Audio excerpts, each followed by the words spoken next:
Kaluoy sa mga humay.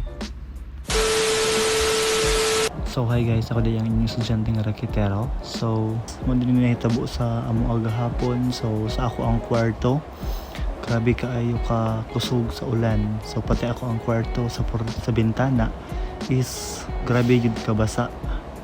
No, so ato ang i-open.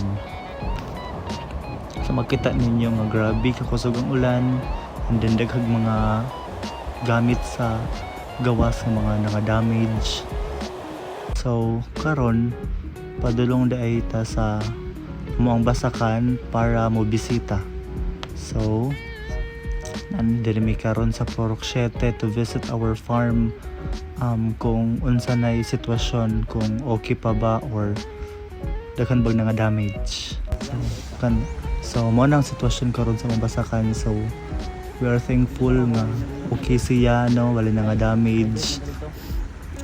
Naagipipila ka mga basakan, no, or kahumayan ng mga damage samaan. So mo to guys.